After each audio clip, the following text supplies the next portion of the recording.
Alors, il y a un document qui a circulé, j'espère que tout le monde l'a à disposition. C'est John McGreevy va faire la présentation tout à l'heure, une introduction de la séance.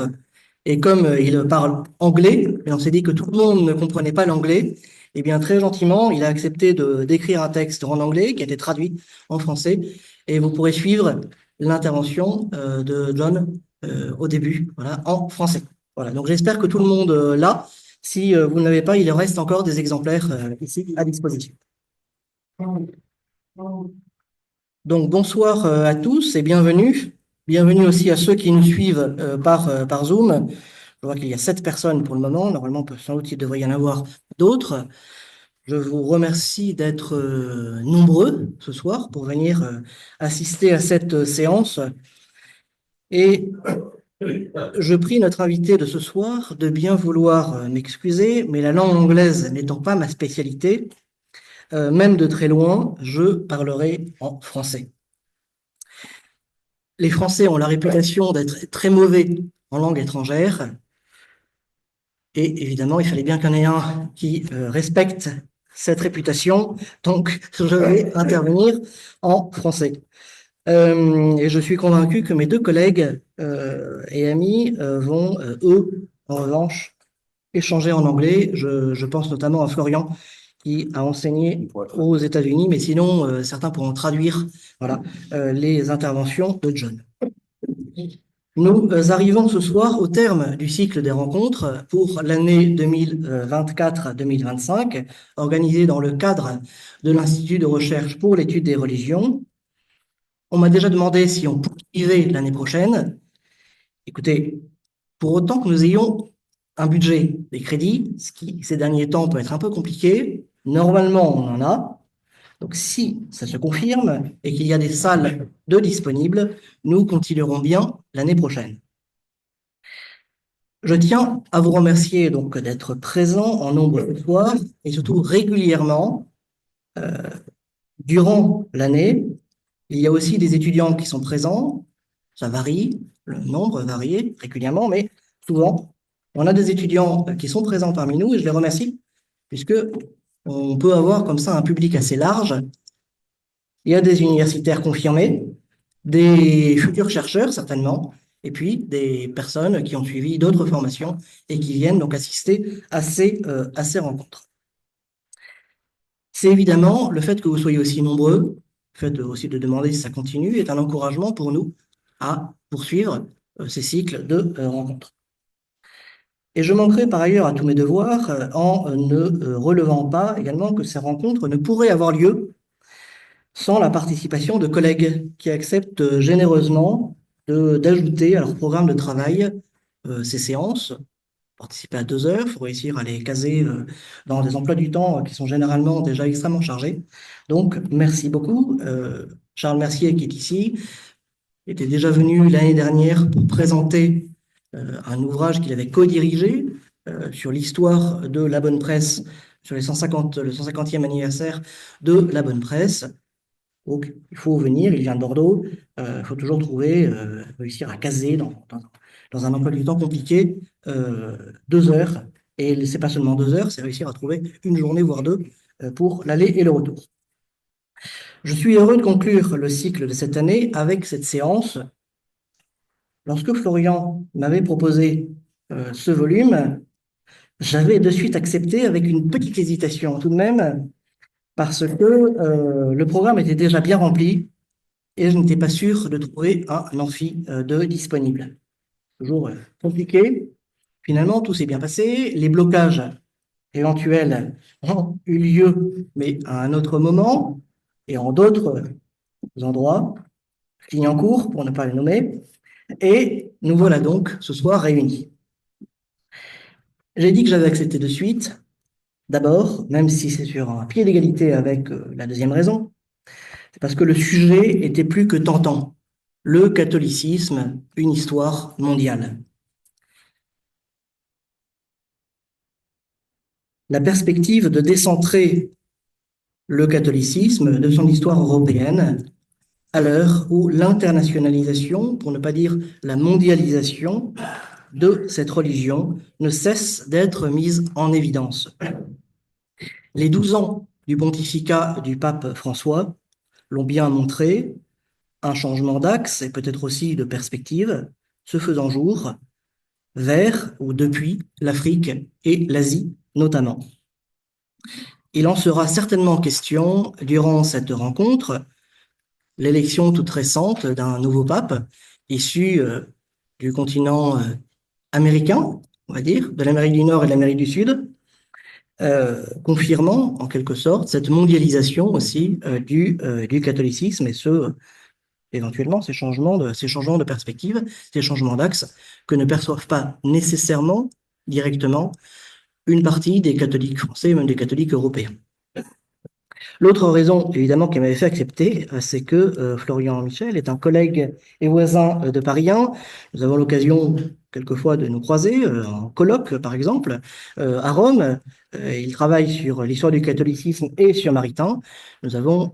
Sommes intervenus, il me semble, ensemble, il y a 2 ans, voilà, à Rome.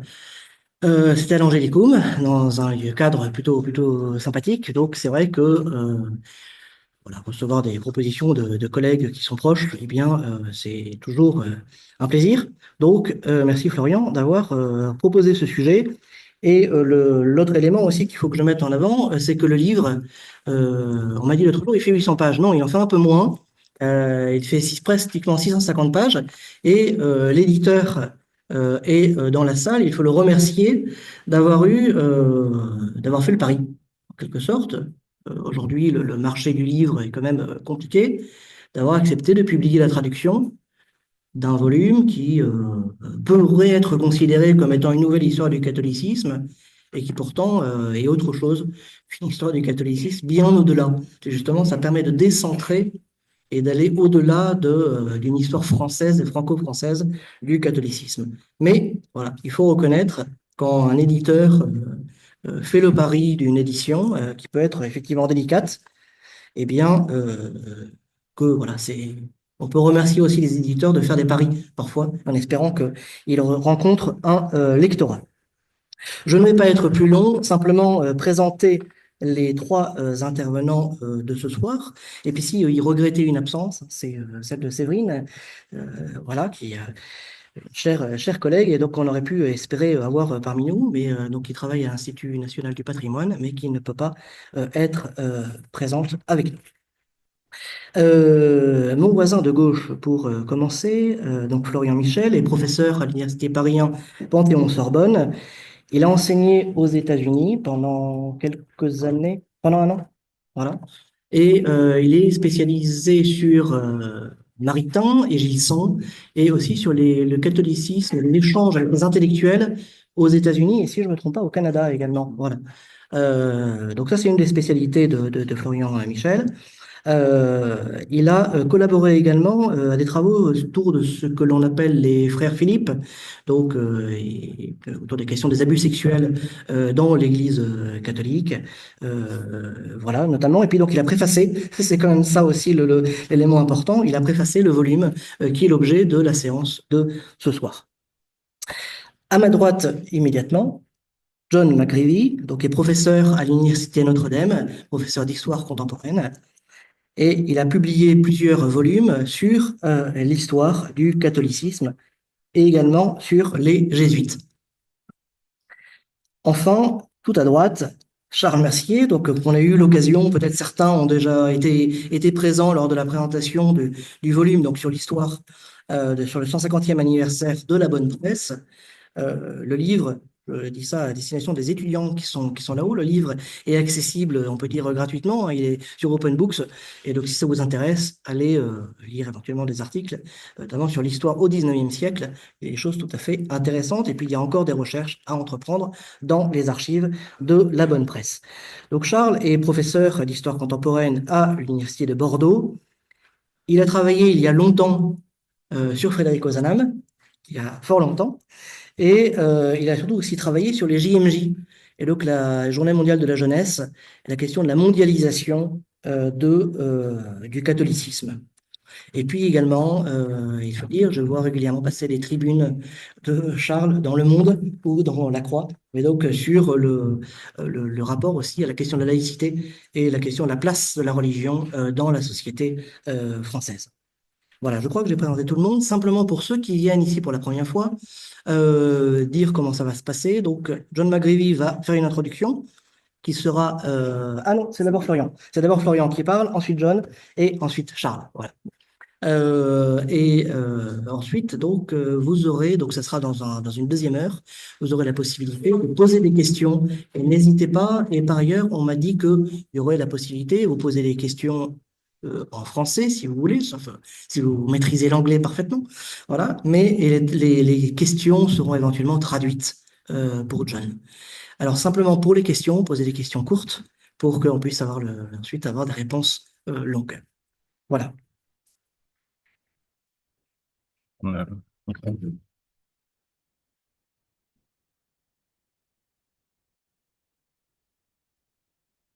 Merci Martin pour ces mots d'introduction. Mesdames, Messieurs, chers collègues, cher John, cher Charles, cher Martin, je voudrais à mon tour tout d'abord remercier ceux qui ont permis l'organisation de cette soirée de présentation. John McGreevy avec son épouse qui sont arrivés hier de Notre-Dame, Martin Dumont qui nous accueille ici même et Charles Mercier qui connaît si bien le sujet du catholicisme global, qui a parcouru des milliers et des milliers de kilomètres pour rédiger sa fameuse histoire des JMJ, qui a un vrai problème parce que son bilan carbone est terrible et qui, avec pertinence et compétence et humour, comme d'habitude, nous présentera ses remarques.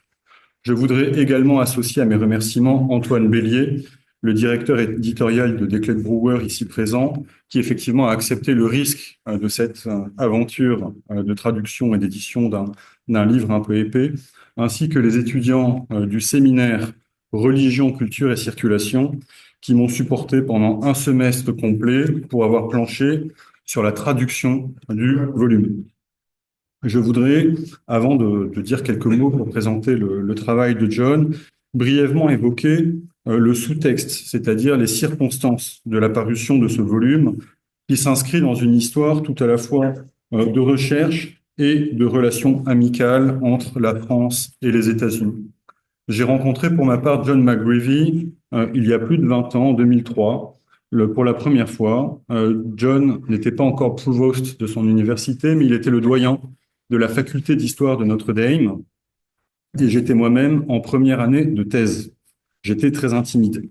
John venait de publier son ouvrage Catholicism and American Freedom, qui date de 2003, et immédiatement, les échanges entre nous avaient été très, très riches, plein de bons conseils reçus, grâce notamment à Jane et Bernard Dering, qui étaient des animateurs importants de la francophonie sur le campus de Notre-Dame, et grâce également à Thomas Xellman, l'historien qui continue bien sûr de travailler en histoire de France, qui avait choisi la France bien avant que ça devienne un slogan politique, et auprès duquel j'avais été introduit par Claude Langlois, mon directeur de thèse.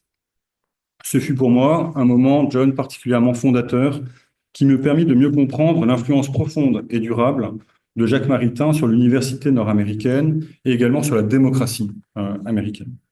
En 2010, une fois achevée la période de doctorat, dont John avait accepté de rédiger la préface pour l'édition française, nous avions organisé à Notre-Dame une journée d'études sur les liens entre le catholicisme français et le catholicisme américain, dont Notre-Dame était à la fois le symbole, en quelque sorte, et l'épicentre.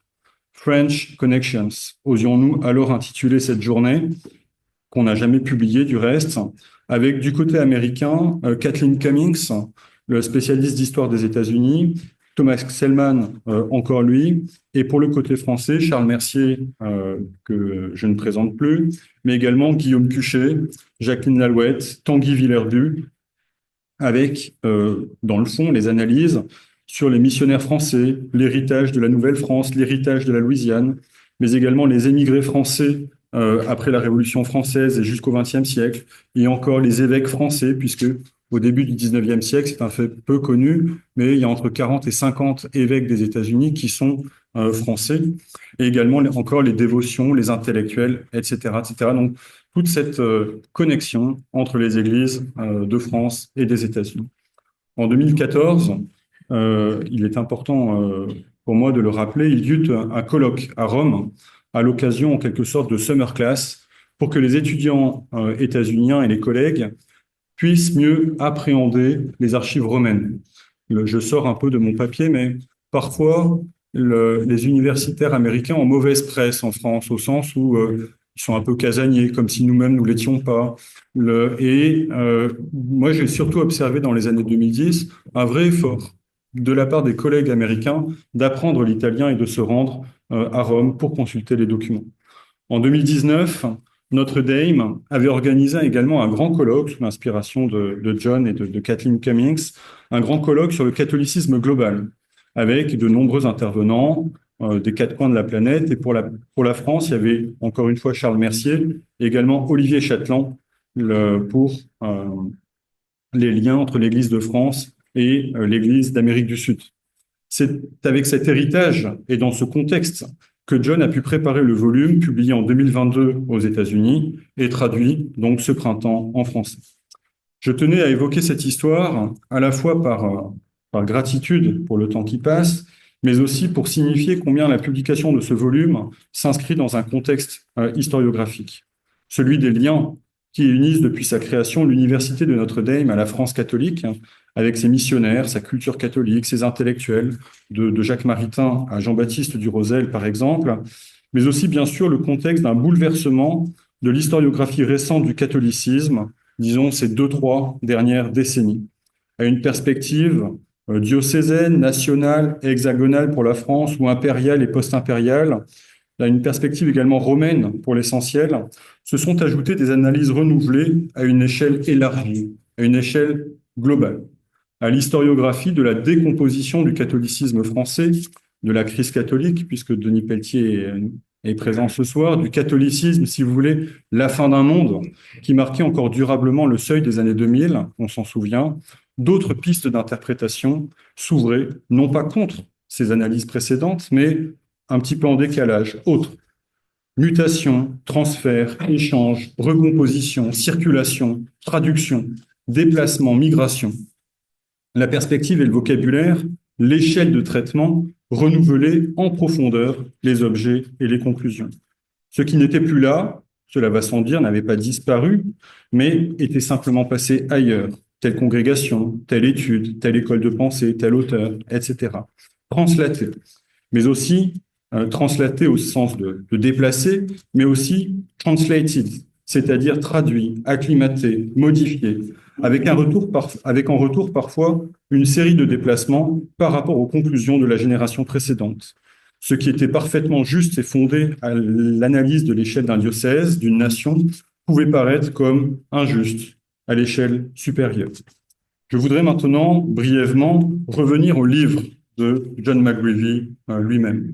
Le point de départ, et c'est ce qui m'a frappé à la lecture en 2022, le point du départ est la décapitation à Paris de Louis XVI. L'auteur donne à voir ensuite les ondes de choc suscitées par l'événement révolutionnaire de part et d'autre de l'Atlantique, ainsi que les réactions et recompositions du milieu catholique. C'est une question qu'il faudrait te poser. Qu'entends-tu exactement par milieu? Les traducteurs se sont longuement interrogés. Le point d'arrivée est la situation actuelle du catholicisme à travers le globe. John évoque le martyre du père Jacques Hamel en 2016, le discours d'Emmanuel Macron au Bernardin en 2018, l'encyclique Fratelli Tutti publiée en 2020, mais également les succès des romanciers catholiques au Kenya ou au Nigeria, chose totalement inconnue pour nous, Français. Entre ces bornes chronologiques, les deux conciles du Vatican, le premier et le second, bien sûr, servent de charnière au récit historique, qui couvre ainsi plus de 2 siècles et qui permet au lecteur de circuler autour du monde, depuis les capitales européennes jusqu'aux lointaines terres de mission, depuis les pays des vieilles chrétientés jusque dans le sud global, d'Asie, d'Afrique et d'Amérique. L'auteur s'attache ainsi à ancrer son histoire dans des lieux, dans des personnages, dans des figures, dans des visages, avec l'heureuse inquiétude de proposer constamment un tableau équilibré de la diversité et du pluralisme interne du catholicisme. Et j'ai été très sensible, John, à cette dimension-là de tes travaux. Une large galerie de portraits incarne et porte la narration. Ça se lit comme un roman. Le catholicisme, ce sont en effet d'abord des hommes et des femmes, des clercs et des laïcs, des papes et des missionnaires, des religieuses infirmières et des théologiens, des esclaves libérés et des révolutionnaires, des ultramontains et des gallicans, des intransigeants et des libéraux, des conservateurs et des progressistes, des catholiques depuis le berceau, mais également des défroqués, des convertis, etc., etc. La centralité romaine ne se comprend en réalité que par les missions et que par le réseau de pôles de centralité secondaire. Lyon, Paris, Cologne, Munich, Bruxelles, Madrid, Londres, Dublin, Bogota ou Sydney, autant de lieux où également le catholicisme s'écrit. L'espace catholique est plurilinguistique, avec des sous-ensembles culturels caractéristiques. Le hispanophone, germanophone, francophone, anglophone, chacun avec ses caractéristiques, bien sûr, avec ses modèles politiques, ses enjeux singuliers, et cependant tous marqués par une circulation intense, entre les aires et à l'intérieur de chaque aire linguistique. Alors rassurez-vous, je ne vais pas égrener tous les thèmes évoqués par John, et je voudrais simplement, pour en quelque sorte incarner ce bouleversement historiographique que j'évoquais rapidement, revenir sur le cas de John McGreevy lui-même, qui me paraît extrêmement symptomatique en quelque sorte de l'évolution de l'écriture de l'histoire du catholicisme.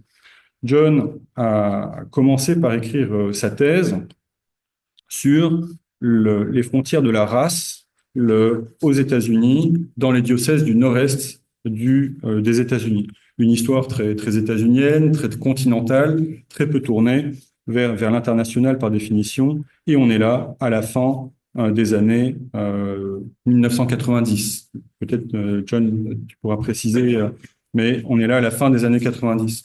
Le deuxième volume de John porte précisément sur intègre l'histoire politique et l'histoire sociale, avec une bonne composante également d'histoire intellectuelle, pour montrer combien, à partir du nativisme, qui est cette espèce de crispation identitaire des États-Unis sur leur identité WASP au milieu des années 1800, au milieu du 19e siècle, eh bien, à partir de cette crise-là, le catholicisme devient aux États-Unis, un peu contre toute attente, le fer de lance qui avait permis d'élargir l'assise des libertés politiques et religieuses. La perspective de John McGreevy était encore enclose dans le cadre national, même si déjà John soulignait l'influence, par exemple, de Jacques Maritain ou d'Yves Simon sur la scène intellectuelle et politique états-unienne. En 2016, John a publié ce volume qui me paraît extrêmement important, un peu passé sous les radars dans l'historiographie française, intitulé « Les Jésuites américains et le monde, comment un ordre religieux, unbattled, très organisé, disons comme un bataillon, a rendu le catholicisme moderne global. » Et de manière extrêmement précise, John y décrivait comment un ordre envoyé en mission aux États-Unis était tout au long du 19e siècle devenu un ordre missionnaire au-delà des États-Unis et à partir des États-Unis vers l'Amérique du Sud et également vers l'Asie. L'inflexion était donc très nette, passant d'une histoire nationale, fût-ce à l'échelle d'un continent, à une histoire des jésuites américains sur la scène mondiale. Les États-Unis furent dans un premier temps donc un pays de mission pour les jésuites, dont l'histoire est intimement mêlée à celle de la naissance et de la survie du catholicisme aux États-Unis, et au point de devenir désormais un pays qui envoie des missionnaires. Pour ce volume-là, je vais laisser la parole à John, mais vous voyez bien un petit peu les étapes d'écriture, d'appréhension du catholicisme sous sa plume. Et donc, je ne vais pas conclure mon propos. Il faut vraiment voir le volume. Je tiens à le signaler, qui est rendu accessible sur Cairn. C'était la bonne surprise, c'est-à-dire que tous les étudiants désormais de France et de Navarre peuvent y avoir accès à partir de ce portail si important pour les sciences humaines. Sans conclure, donc je voudrais tout de même poser deux questions à John. Tu y répondras quand tu voudras dans ton propos. Mais c'est vrai qu'à la lecture de ton travail, je me demandais s'il y avait un événement, une personne, une citation, un corpus d'auteur qui t'avait permis en particulier de prendre conscience de l'insuffisance de l'échelle nationale pour appréhender le fait catholique, ou est-ce que c'est une prise de conscience qui s'inscrit dans une durée et dans une forme de lenteur? La deuxième question, Martin l'évoquait rapidement, effectivement, on est là dans un contexte où, pour la première fois de l'histoire de l'humanité, on a un pape américain, un pape des Amériques en quelque sorte, qui connaît aussi bien l'Amérique du Nord que l'Amérique du Sud. Léon XIV est né à quelques centaines de kilomètres de Notre-Dame, j'étais vraiment très curieux, je serais très heureux d'entendre tes analyses sur ce point. Est-ce que ça vérifie les hypothèses d'un catholicisme global? Est-ce que ça l'infléchit sur certaines de tes analyses? Donc, je serais heureux de t'entendre sur ce point. Merci.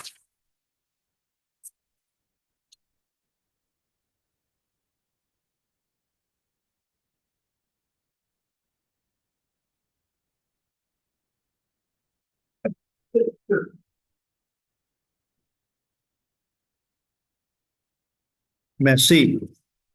Je m'excusais de ne pas parler en français. Thank you.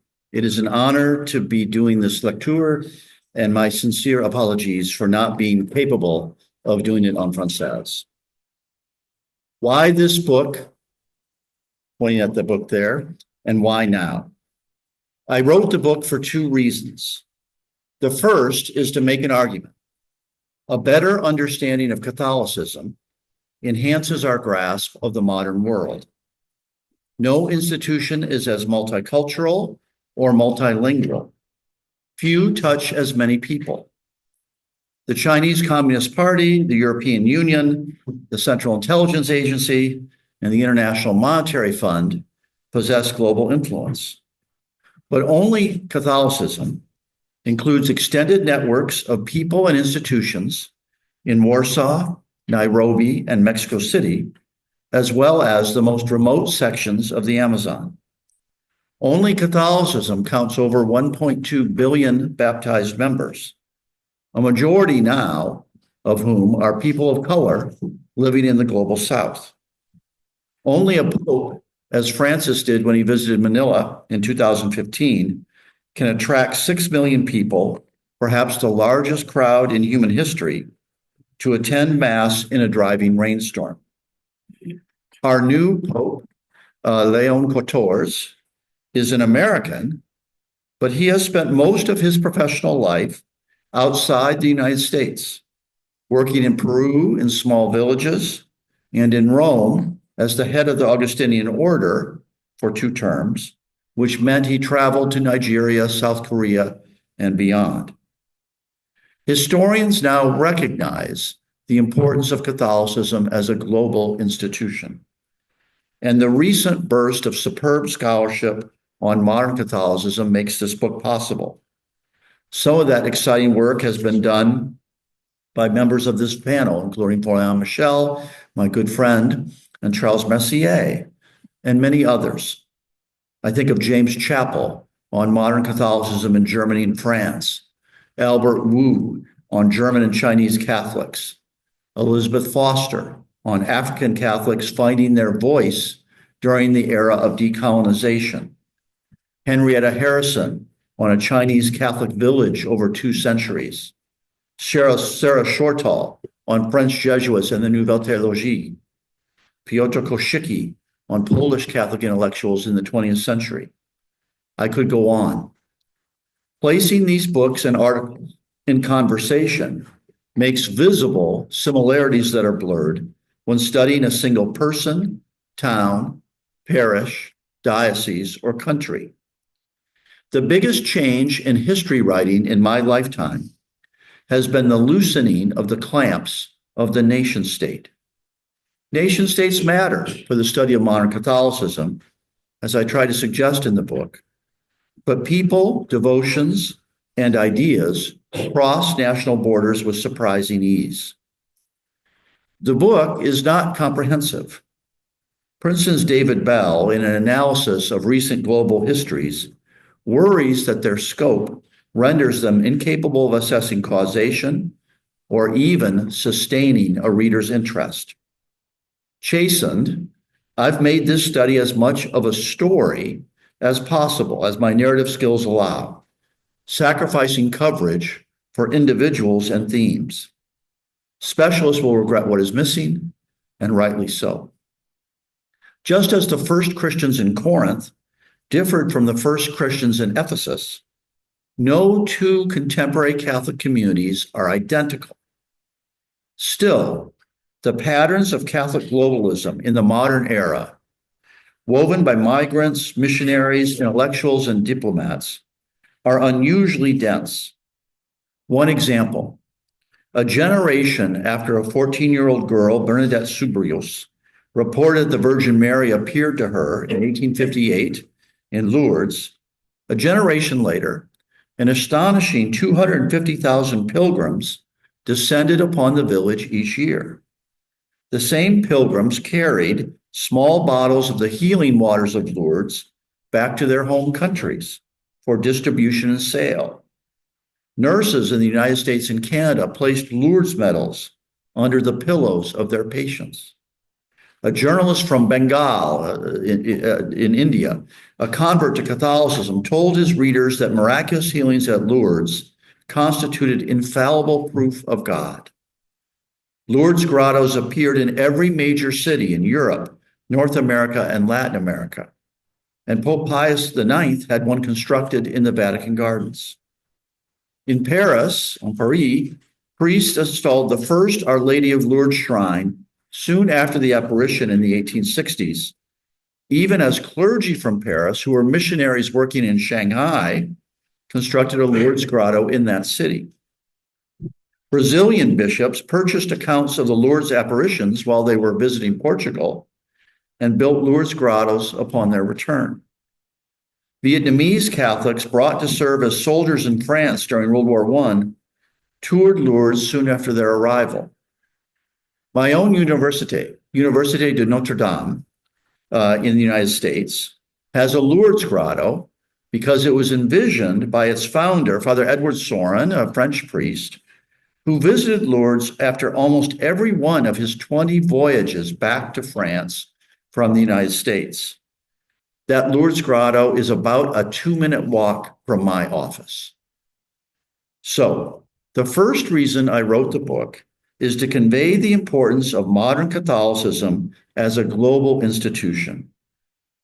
The long sweep of the 19th century Catholic revival, the building of a vast protective milieu of parishes, schools, and associations, the political crisis of the 1930s, World War II, decolonization, the Second Vatican Council, the end of the Cold War, and the sexual abuse crisis. These are the main episodes of the book. The book begins in Paris in 1789.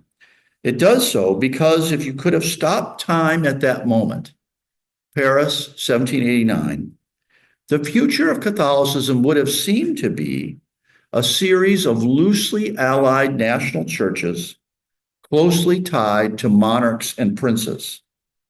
Instead, the destruction wrought by the Revolution Française and the ultramontane revival that flourished in its wake resulted in a global church with a brilliantly creative and popular form of piety, ever more tied to Roman authority. That authority grew more encompassing during the 19th century and was consolidated in a symbolic sense with the Declaration of Infallibility in 1870 at the First Vatican Council, as well as the Declaration of Papal Primacy.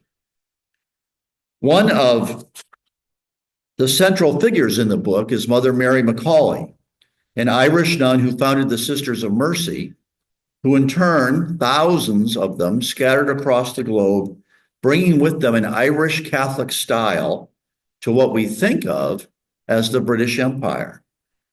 Another is Father Servando Mayer in Mexico, whose vision of a reform Catholicism, not ultramontane, but reform, linked to a nationalist state and derived very much from Henri Grégoire and other Catholic supporters, at least of the early stages of the French Revolution. That vision of a nationalist Catholicism in opposition to Vatican authority in Rome, collapsed by the 1870s. The second section of the book moves from 1870 to 1962. It describes the deepening of the Catholic milieu of schools, churches, and associations as a mechanism to protect Catholics from a modern world perceived as hostile and to project their influence. The term we sometimes use to describe the milieu, Catholic ghetto, is not complimentary. But historians now recognize how powerful this Catholic milieu was, never total, but always powerful in shaping views on politics, the family, and much else. During this era, too, tens of thousands of missionaries, men and women, priests, nuns, and lay people, scattered around the world, bringing with them architectural drawings for neo-Gothic churches, Latin textbooks, and statues of the Sacred Heart. France sent very few migrants around the world in the 19th century, but sent more missionaries than any other country. It was more of a global movement than a multicultural one. These missionaries brought to the world a church that they did not wish to change. They had a devotional style that was common, and they viewed it as Catholic, not European. And this devotional culture and style became a kind of global Catholic grammar. Catholic ghettos, it turned out, could exist in Uganda as well as in France or the United States or Germany. The second section of the book, from 1870 to 1962, also traces a discontent that became evident by the 1950s. Most powerfully, a discontent with a church whose teachings on Christian witness in public life had not prevented many Catholics from endorsing authoritarian regimes in the 1930s and 1940s. A key character in this section of the book is Edith Stein, the German Jewish philosopher and convert whose pleas to Pius XI for a condemnation of the early Nazi movement went unanswered, and who was, of course, murdered in Auschwitz. This section also sketches discontent among African and Indonesian and Vietnamese Catholics. They did not meet each other in their home countries, not in sub-Saharan Africa or in Indonesia or Vietnam. They met each other here in Paris or in London or in Rome as they were students. And they developed there in the 1940s and 1950s a common critique of what they came to call Catholic colonialism, the Latin Mass, the European Catholic rituals. Here I sketched the life of Leopold Senghor, the Senegalese president, who was raised as a Muslim convert, actually, a convert to Catholicism from Islam, raised in Senegal, but who moved to Paris as a scholarship student in the early 1930s, and who began to articulate powerfully the need for a decolonized, more enculturated church, even as he founded the Negritude aesthetic movement. This section also traces the hopes of millions of Catholics trapped in communist regimes after 1945, including the young Karol Wojtyła or John Paul II in Poland. These Catholics desired greater ties with the universal church, even as Catholics in North America and Western Europe were speculating about more flexible forms of Catholicism, less Roman.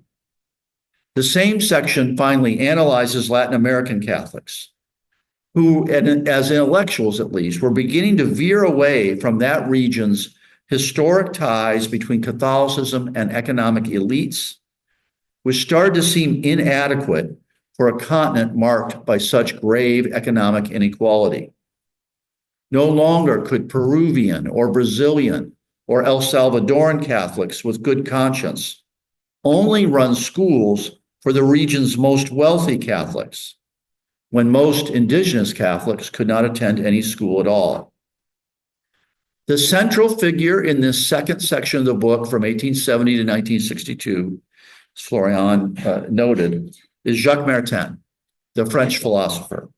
Maritain, crucially, led the charge to articulate a Catholic case for democracy in the frightening days of the 1930s and 1940s. Now, many Catholics had practiced democracy in the early 20th century, especially Irish Catholics in Anglophone countries. James Scullin, the son of an Irish Catholic immigrant, is elected Prime Minister of Australia in 1929. Al Smith, also the son of an Irish Catholic immigrant, is the Democratic nominee for President of the United States in 1928. But Catholic theory on democracy had lagged Catholic practice. Smith, famously, when asked to defend Leo XIII's encyclical on the unity of church and state, responded, "What the hell is an encyclical?" Just as many Catholics in Portugal with the Salazar government, in Austria under Dollfuss with Vichy, in Brazil and Argentina, an equal number of Catholics had welcomed authoritarian governments. Maritain urged a different view. During the 1930s, especially the fraught 1930s, he traveled to Brazil, Argentina, Poland, Austria, Hungary, Spain, the United States, and Canada, when he urged democracy as the most Catholic form of government. The gospel and Thomas Aquinas, he said, worked in a democratic direction. He corresponded with Charles de Gaulle during World War II, making the same claim. And after the war, Maritain, at least indirectly, inspired Christian democratic parties in Germany, Italy, the Netherlands, Uganda, Indonesia, and beyond. Maritain did even more. He urged a reconsideration of aesthetic issues, a kind of Catholic modernism. He inspired a generation of novelists, from Flannery O'Connor in the United States to Shosaku Endo in Japan, who admired his willingness to see Christian themes beneath the surface of ordinary life.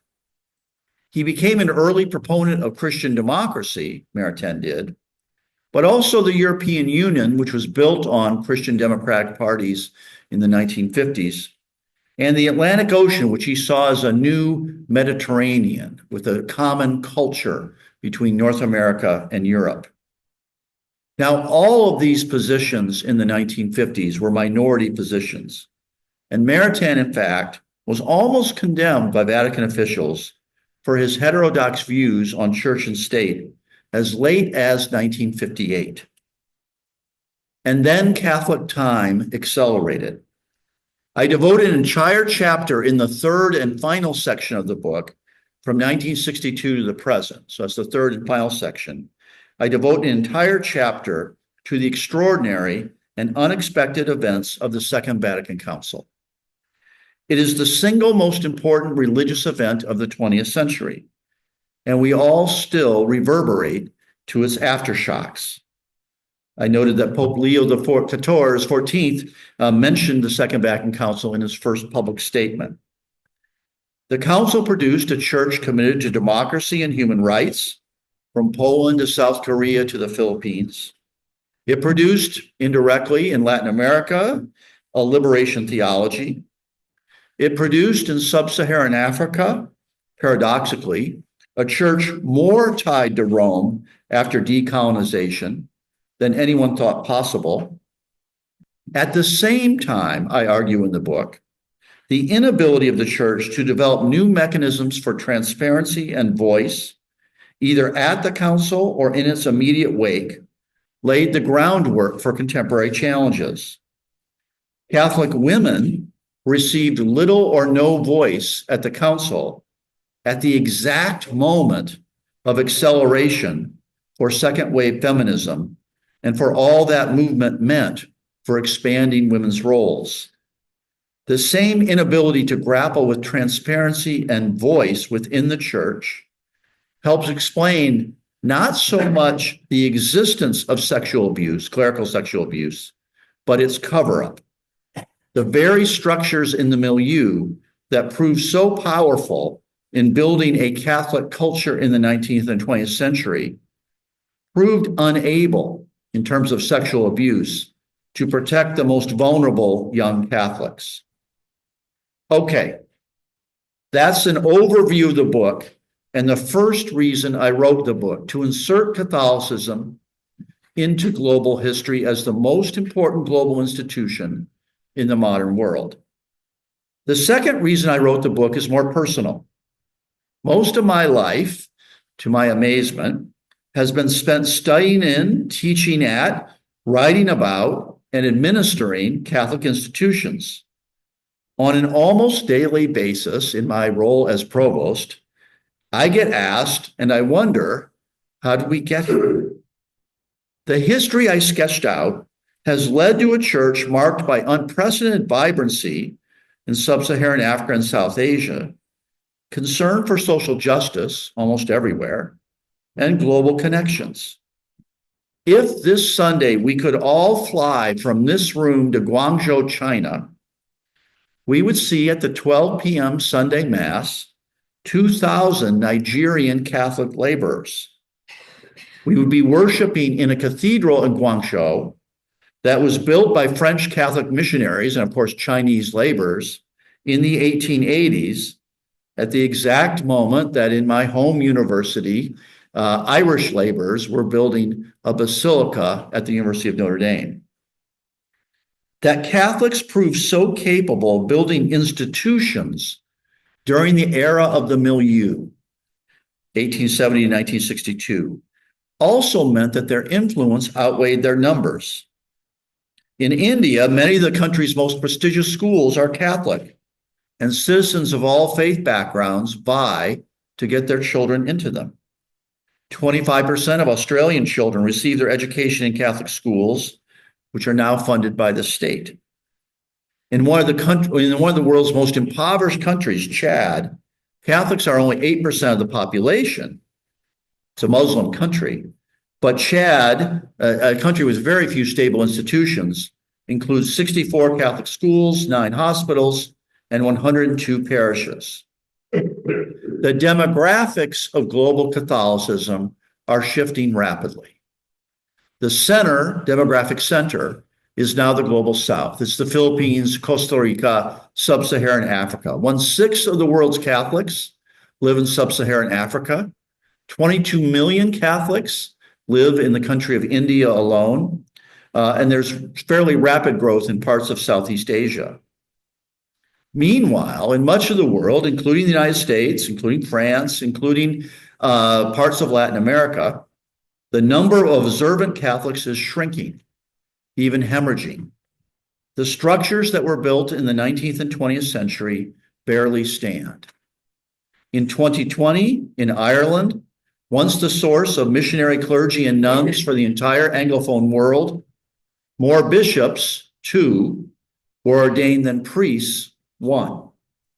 The sexual abuse crisis has taken an incalculable toll on survivors above all, but also on the credibility of Catholic institutions and the people who run them. Now, in 2025, we are entering a new phase in the reception of the Second Vatican Council. Pope Francis had stressed the importance of synods, picking up a theme first articulated at the Council and then more or less ignored. National and continental synods are underway. And in the United States last year, just less than 1 million Catholics participated in the synod. Now, you could say that's a tiny percentage of Catholics in the United States, and you would be right. But it is 1 million more people than ever before who entered a room and talked about their hopes for the church. Massive global synods are again planned for Rome next year, and Leo XIV has said that he will participate in them. Pope Francis frequently said that we do not live in an era of change. We do not live in an era of change, but a change of era. Not an era of change, but a change of era. Something fundamental is occurring in our politics as political alignments shift and as doubts about the legitimacy of elections and democracy take root in ways not seen since the 1930s. Something fundamental is occurring with our ecology and with our climate. And something fundamental seems to be occurring within Catholicism as well, again, because of the shift of the center of gravity to the global south. Catholicism as an institution will be reimagined in the 21st century, much as it was after the French Revolution, and much as it was, at least initially, at the Second Vatican Council. We don't know how. Perhaps people in this room will play a role in that reimagining. And my hope for my book is that it provides a savvy baseline as the process unfolds. If that is true, the book will have served its purpose.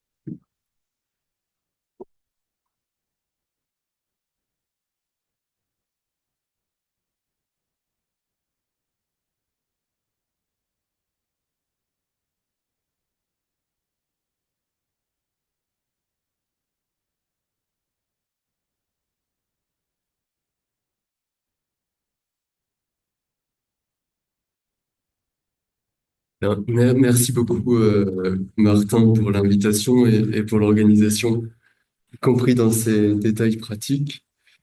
Je suis très heureux d'être là et de pouvoir discuter le livre de John McWiley. Merci beaucoup aussi à Florian pour l'invitation et puis aussi pour la première connexion avec John, rencontré grâce à toi en 2009 à Notre-Dame pour un colloque sur le catholicisme transatlantique.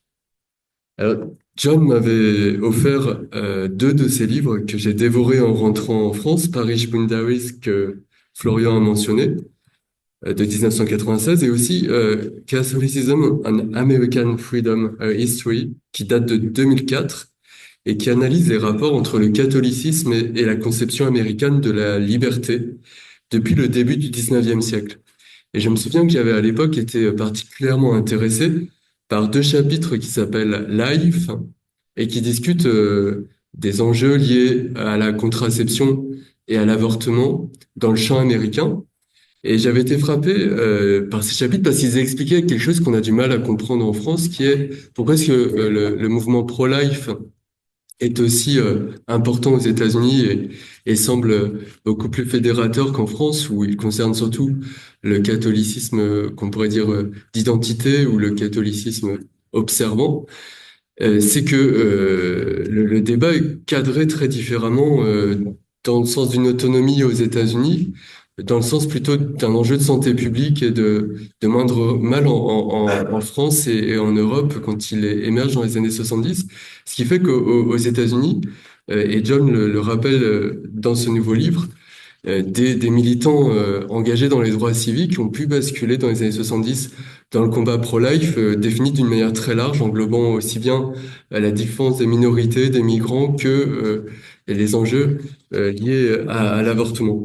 Et cette comparaison, ces asynchronicités sont aussi au cœur de ce livre, et qui montre comment le catholicisme se configure différemment dans chacun des pays dans lequel il est implanté. Alors j'ai retrouvé dans Catholicisme, une histoire mondiale, ce que j'avais tant apprécié dans les précédents livres, un récit vivant et rythmé, des analyses profondes, émaillées d'anecdotes et d'histoires à hauteur de femmes et d'hommes, histoires qui maintiennent l'attention.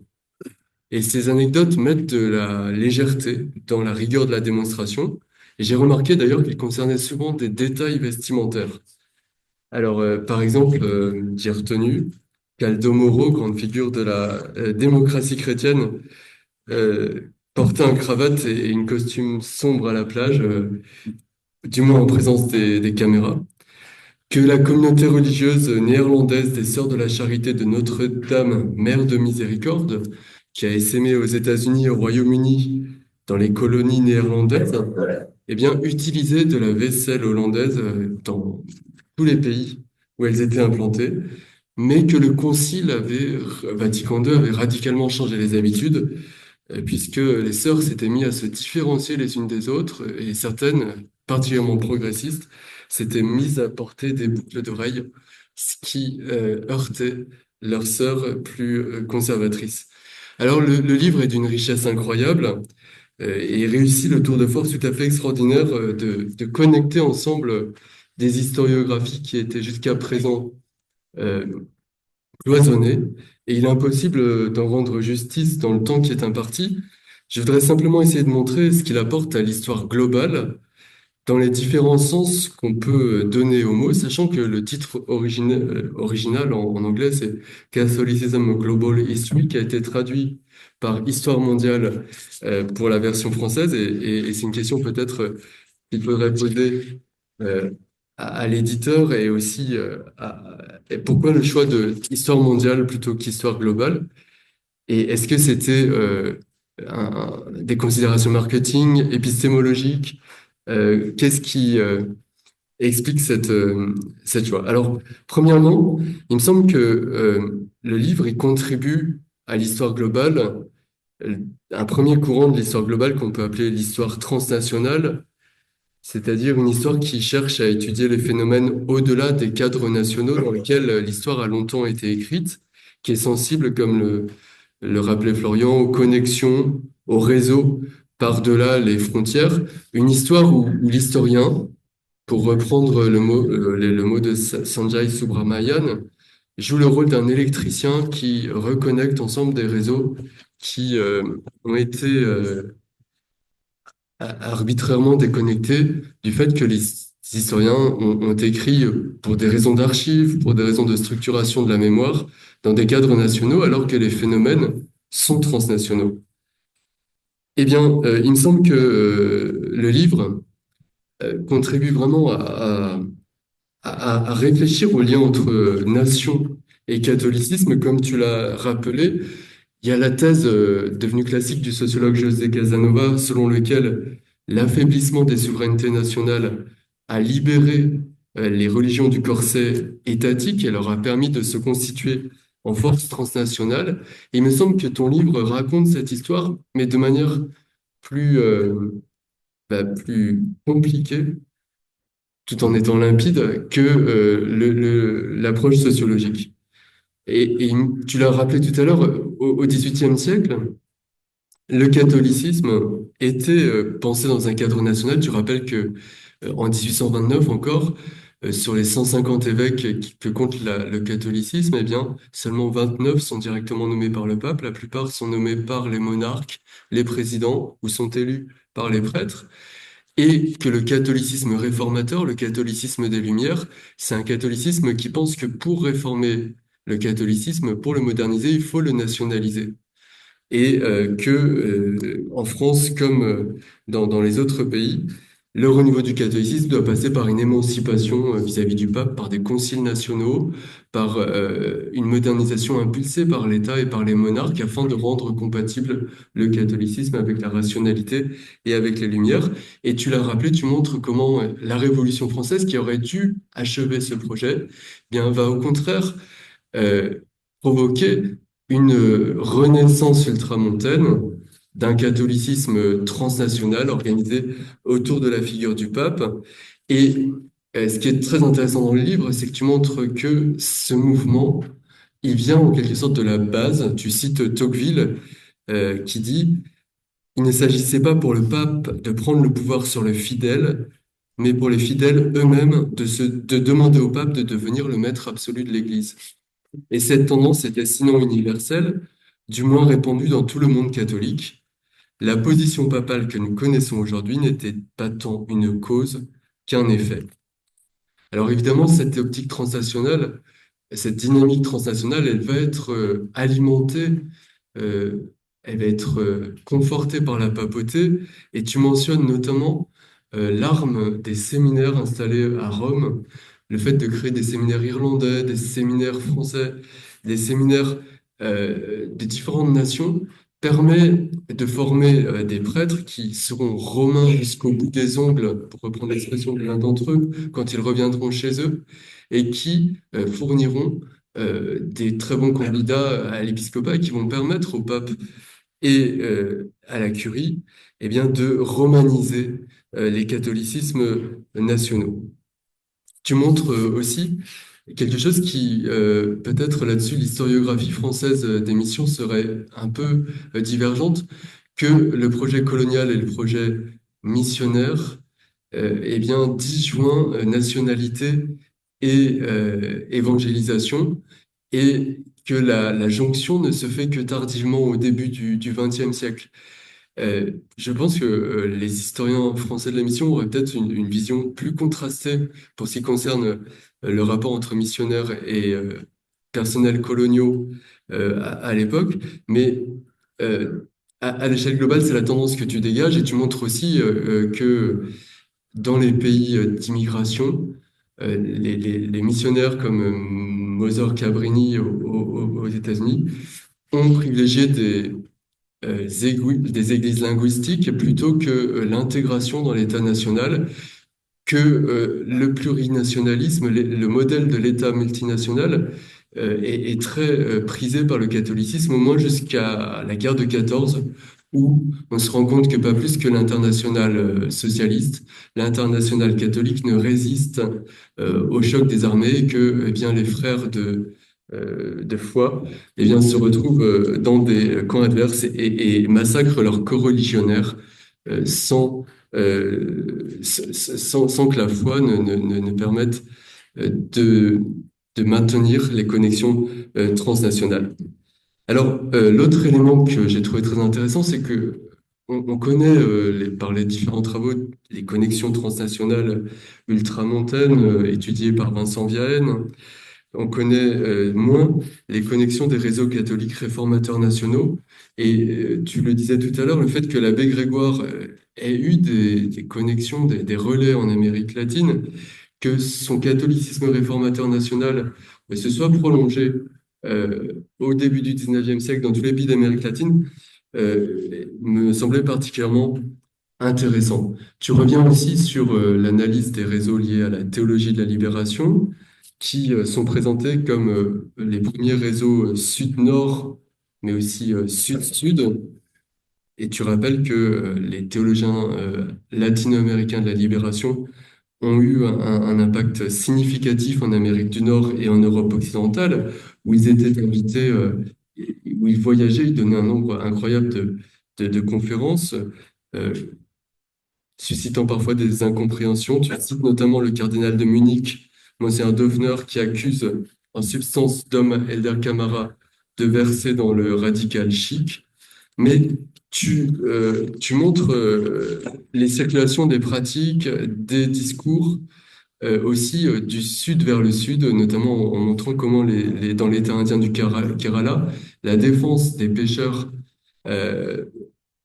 victimes de la pêche commerciale se fait en dupliquant des pratiques de conscientisation, de libération forgées sur les terres latino-américaines. Alors peut-être une question liée aussi à ces réseaux de théologie de la libération, en lien avec les analyses de Denis Pelletier dans ses travaux consacrés au Père Lebray, mais aussi dans son article sur la naissance d'un catholicisme global, où il montre que son hypothèse est que les théologies de la libération sont à saisir aussi dans des courants transatlantiques réciproques, comme la réception latino-américaine d'une théologie qui a été forgée en Europe dans l'entre-deux-guerres, ce qui explique qu'elle a pu être combattue avec efficacité par le Saint-Office et par la Congrégation pour la doctrine de la foi, parce que il suffisait de remobiliser dans les années 70-80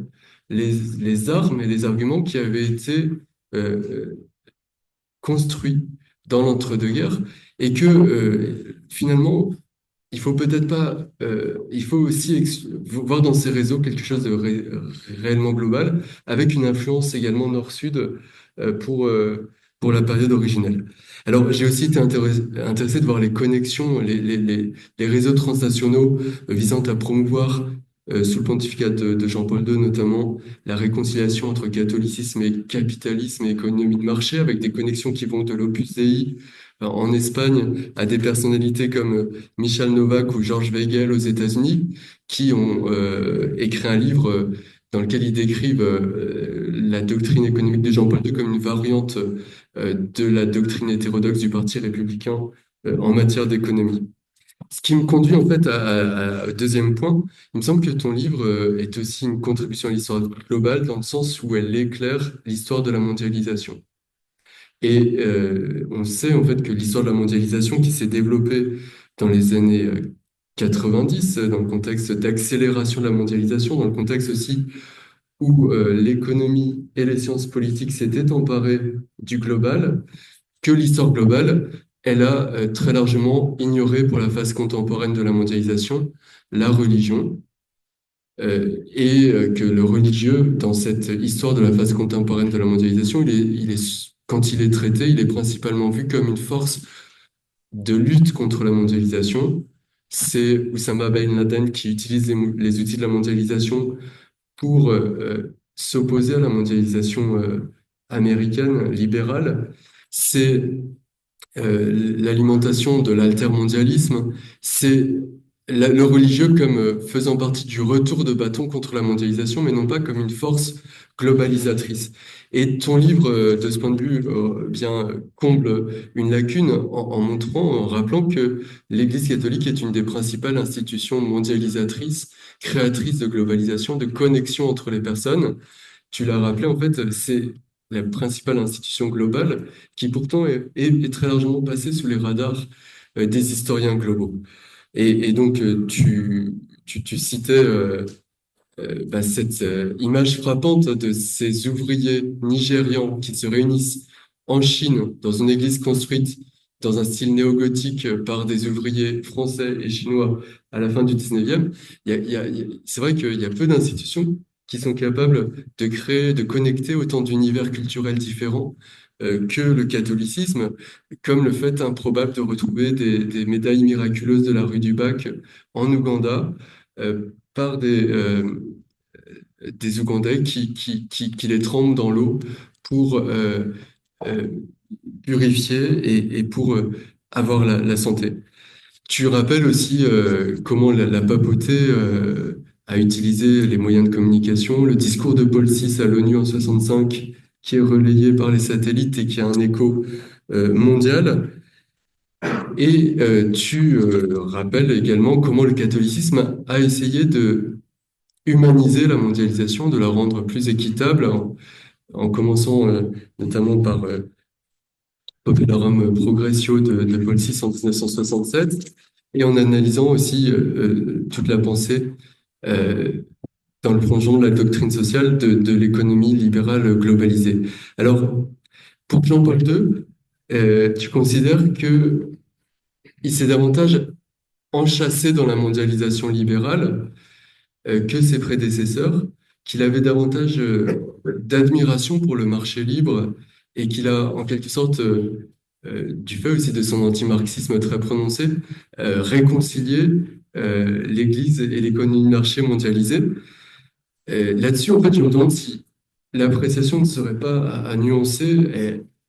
Il y a d'autres auteurs comme Michael Watt ou Woolrich qui distinguent deux phases dans le pontificat, une phase années 80 où Jean-Paul II est très du côté de l'ouverture des frontières, de la libéralisation, très connecté à l'administration Reagan aussi pour faire éclater les frontières à l'Est. Et puis une deuxième phase après 1991, où il devient très critique vis-à-vis de l'économie de marché, vis-à-vis du capitalisme mondialisé. Il y a son texte Ecclesia in America qui est assez mal reçu par les libéraux américains dans le sens où il est très critique vis-à-vis de la mondialisation.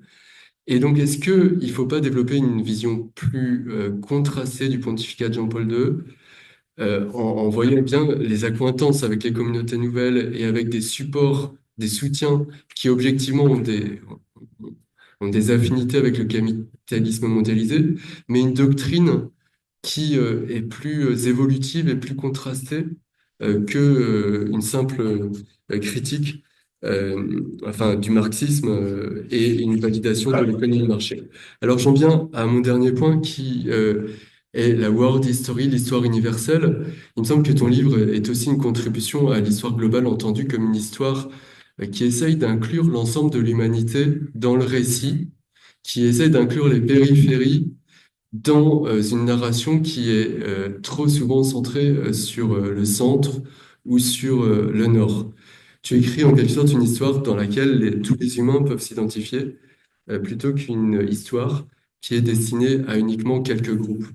Et de ce point de vue-là, il me semble que le livre réussit à tendre vers une histoire universelle de l'Église, non pas telle qu'on la percevait au début du XXe siècle. On se disait que on pouvait faire une histoire universelle de l'Église quand on s'intéressait à ce qui se passait à Rome, dans le sens où ce qui se passait à Rome, c'était ce qui était appliqué sur le terrain, où finalement, pour reprendre les mots de la religieuse de la congrégation hollandaise, qui est cité au début du livre, nous avons appris à tout faire de la même manière, travailler, manger, prier, se distraire, s'habiller, se déshabiller.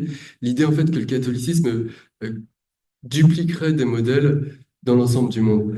Et ça, on voit très bien que même à l'époque ultramontaine, eh bien, il y a plusieurs centres, il y a des centres, il y a le centre romain, mais il y a des centres secondaires qui parfois, même s'ils se réclament de l'ultramontanisme, sont très réticents à laisser le pouvoir à Rome.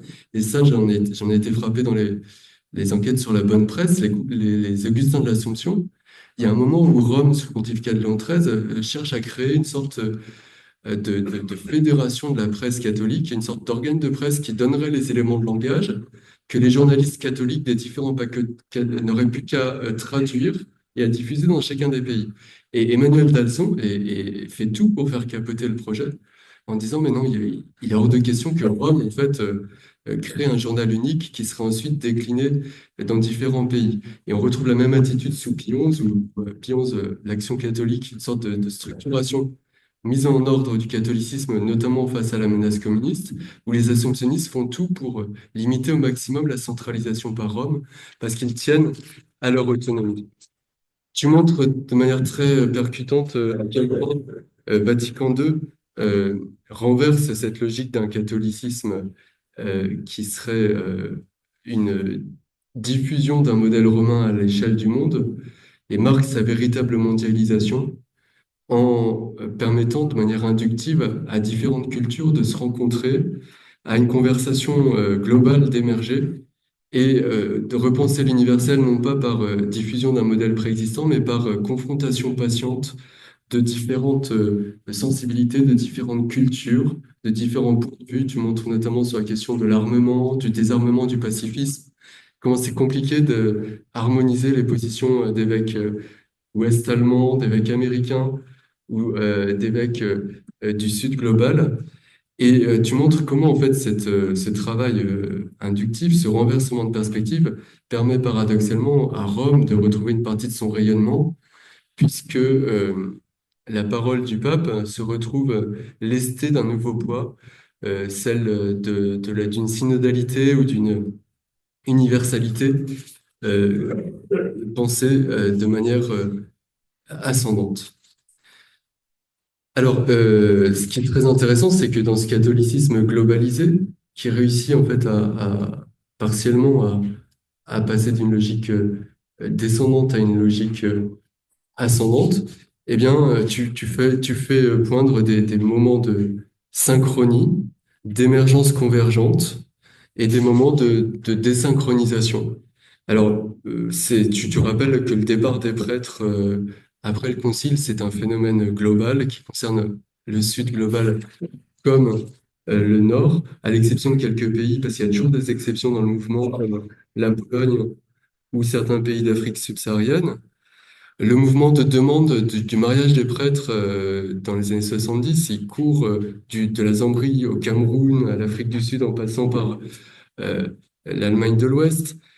L'échec relatif du catholicisme rénovateur, du catholicisme épuré, qui voulait rompre avec les dévotions et recentrer le catholicisme sur des impératifs éthiques, tu montres que il échoue pour partie aux Pays-Bas, en Amérique du Nord. Tu racontes l'histoire de cette paroisse Saint-Jude du Colorado qui finalement, dans le projet réformateur s'étiole. Au Brésil, et là, tu établis une sorte de corrélation entre le fait que Dom Helder Camara euh, critique les dévotions pour remettre en avant l'aspect éthique du christianisme et le passage à l'évangélisme, au christianisme évangélique de millions de Brésiliens. Est-ce que le lien est aussi simple? C'est une question que j'avais envie de te poser. Ce qui est intéressant, c'est que dans le livre, il y a une critique implicite du, euh, du catholicisme épuré. Tu reprends les mots de cet anthropologue Marie Douglas qui avait peur que le concile et les réformateurs aient épuisé la forme symbolique du catholicisme en le rendant trop épuré. De ce point de vue-là, ça m'a fait penser aux travaux de Serge Bonnet qui sont très étudiés par Yann Raison du Closiou sur le fait que la fin du catholicisme populaire et des dévotions ait contribué euh, au dépérissement dans le nord global du catholicisme. Je me demande s'il n'y a pas une connexion supplémentaire à établir de ce point de vue-là. Et puis évidemment, la question des abus est tout à fait fondamentale. Et là encore, on repère dans tous les pays du monde des modalités de silenciation d'abus qui sont très identiques. On voit aussi que le caractère transnational du catholicisme permet aux, aux abuseurs de pouvoir rebondir quand ils sont blacklistés dans un territoire, de pouvoir se repositionner sur un autre territoire. De ce point de vue-là, c'est frappant. Avec Denis, on est dans une commission qui est chargée d'enquêter sur la silenciation dont a bénéficié l'abbé Pierre, de voir que l'abbé Pierre, qui allait être enterré organisationnellement et ecclésialement à la fin des années 50, eh bien, réussit à rebondir par l'international, en se repositionnant sur le développement d'Emmaüs à l'international, en allant faire des conférences ailleurs, et que cette structure, à la fois très transnationale, mais finalement peu centralisée du catholicisme, permet, avec les processus de non-transparence, favorise les carrières et les trajectoires d'abuseurs.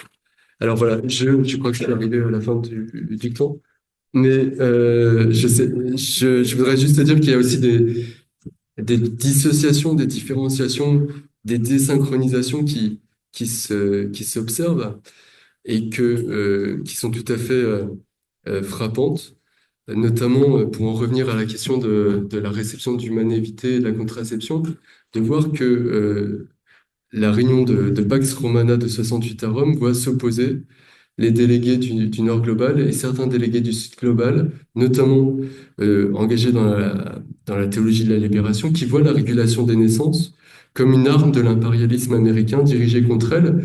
Et donc, ça pointe en creux la difficulté pour les papes d'une catholicisme globalisé d'avoir une parole qui soit audible et acceptable, recevable par les différentes parties de la catholicité. Alors, pour terminer, je voudrais reprendre et dupliquer les mots que Ratzinger avait écrits en 61. Nous ne pouvons pas encore imaginer les richesses à venir lorsque les charismes d'Asie et d'Afrique apporteront leur contribution à l'Église tout entière. Pour les transposer à l'histoire du catholicisme, il me semble que ton livre donne un magnifique aperçu sur ce qu'une histoire globale du catholicisme qui intègre pleinement les expériences du Sud global, bien permettrait d'apporter au champ tout le renouvellement de connaissances que cette inclusion des Suds permet pour la compréhension du catholicisme. Et pour cela et pour tout le reste, sois-en remerciés.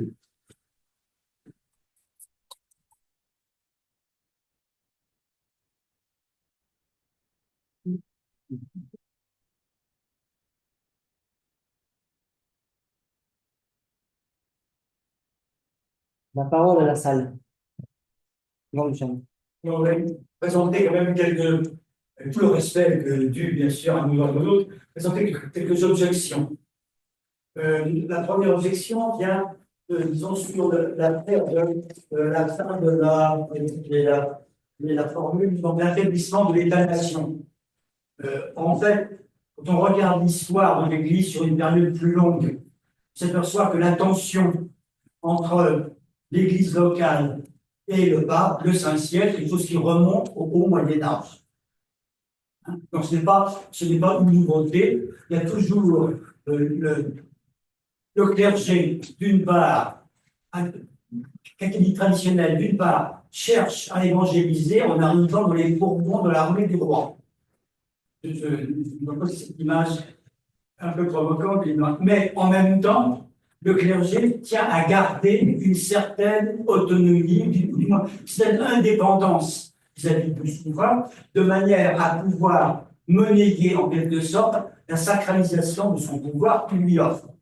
Et dans ces conditions, le plus souvent, c'est bien le pape qui va servir de garantie et de référence au clergé. Alors, c'est l'histoire de Thomas Becket et donc deux, puis elle se répète indéfiniment avec Frédéric Barberousse, Canossa, etc. Et alors, même en France, on a tous, enfin, l'ultramontanisme du 19e siècle est incontestable, mais il me semble être plutôt une résurgence que quelque chose qui, de nouveau. Ça, c'est le premier point que je voulais souligner. Donc, il y a toujours un jeu de « je t'aime, moi non plus » entre le pouvoir, la hiérarchie et les institutions. Étant entendu que les attitudes vis-à-vis du roi et du pape ne peuvent pas être différentes entre le haut et le bas clergé, étant donné notamment la façon dont le haut clergé est nommé. Ça, c'est le premier point sur lequel je souhaitais, la première remarque que je souhaitais poser. Une deuxième, qui concerne alors alors, parce que là, ça concerne des gens qui ont prononcé leur nom, mais que j'ai assez bien connus, ou même pour l'un avec qui je suis encore en rapport assez fréquent. Il s'agit en gros de la position des catholiques américains vis-à-vis de ce qu'on appelle le libéralisme. Alors, à mon avis, le personnage le plus représentatif qu'on a cité, Michael Novak et George Weigel, mais il y en a un troisième qui me paraît plus important et plus représentatif, qui d'ailleurs les fédère, parce qu'ils sont très différents, c'est Richard John Newhouse. Alors, il me semble difficile de comprendre le catholicisme américain sans tenir compte de la figure de Richard John Newhouse. Pour ceux qui ne le savent pas, Richard John Newhouse, c'était un pasteur luthérien qui avait été, dans les années 60, un des principaux leaders de l'opposition pour des raisons morales et chrétiennes à la guerre au Vietnam. Et pour les mêmes raisons d'ordre spirituel, mais aussi théologique, il est devenu un supporter de Ronald Reagan. Et alors, plus encore que Michael Novak, me semble-t-il. Et le livre exemplaire à cet égard, me semble-t-il, c'est celui de Richard John Newhouse, je ne sais plus s'il est de 85 ou 86, ça s'appelle The Catholic Moment. Je ne pense pas qu'il ait été traduit en français. Mais Newhouse s'attachait, c'est un aspect important, à montrer comment ce qu'il y avait de respect et de promotion de la liberté dans le libéralisme pouvait consonner avec la libération d'ordre moral et spirituel qu'apportait le catholicisme. J'essaye de résumer tant même mal l'idée de Richard Newhouse. Je me permettrai d'ajouter, pour ne pas être trop long, pour monopoliser la parole, que je connaissais assez bien, je fréquentais à ce moment-là, lorsqu'est paru Sollicitudo Rei Socialis en 1987.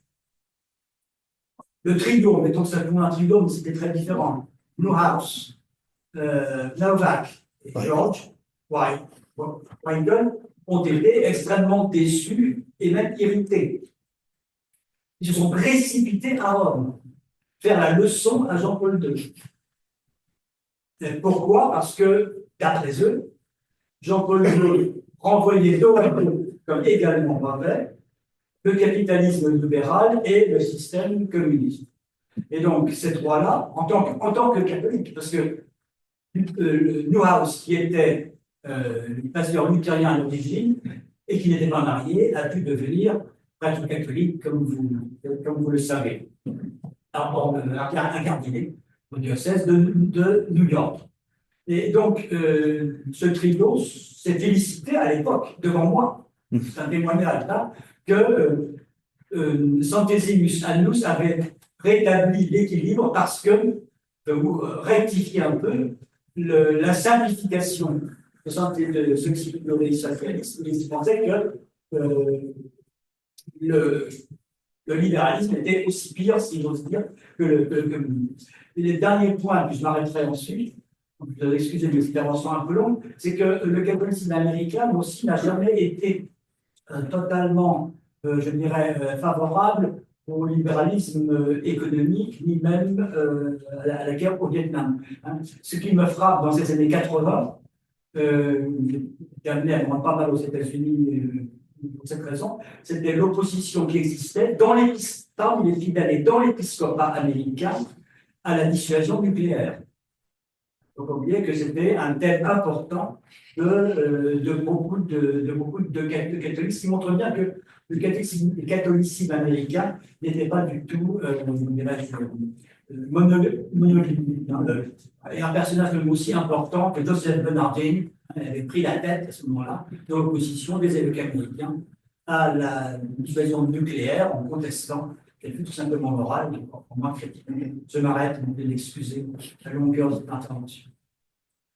Florian, traduite. C'est peut-être la question de l'État-nation, la question de Thomas Becket, par exemple, sur les en français. In English.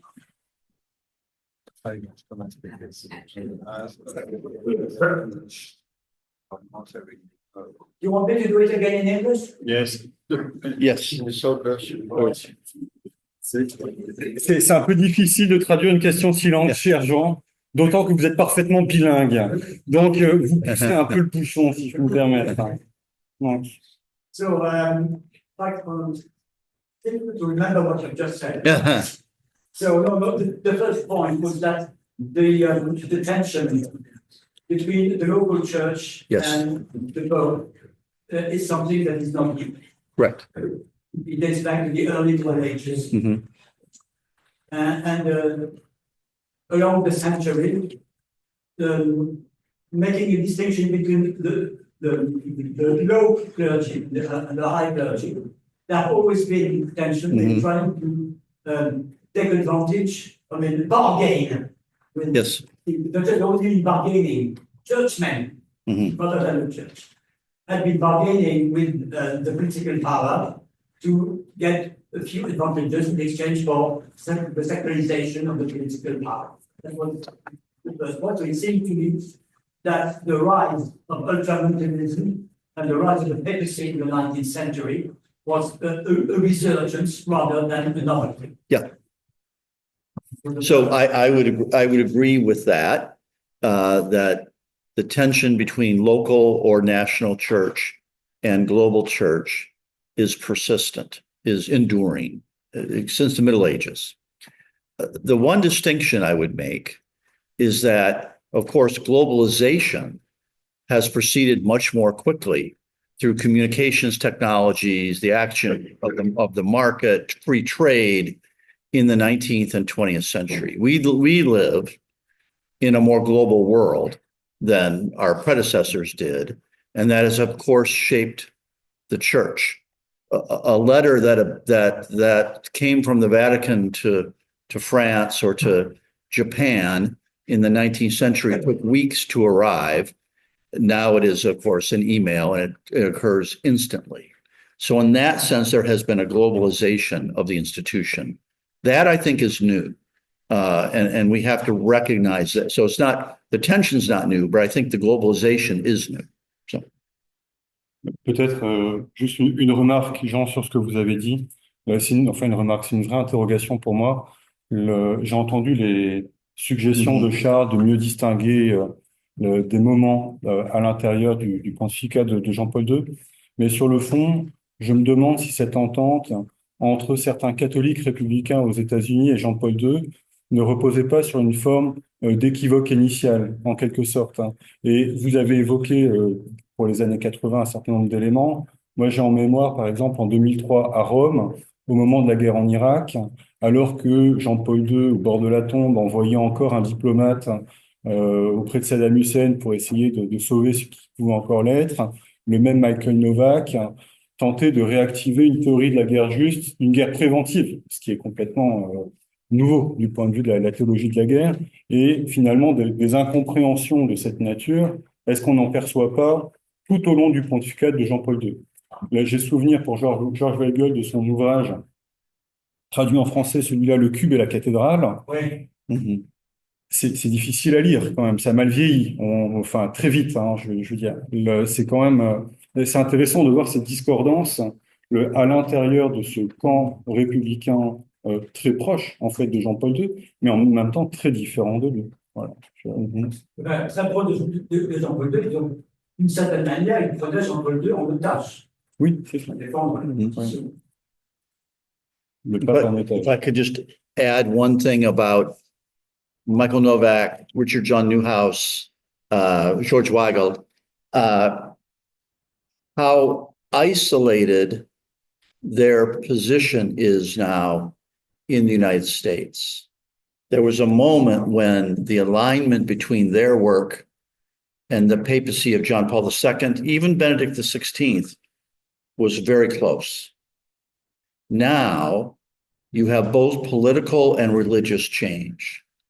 The political change is that they were leading, Novak, Newhouse, Weigel, were leading intellectuals within the Republican Party orbit in the Cold War era.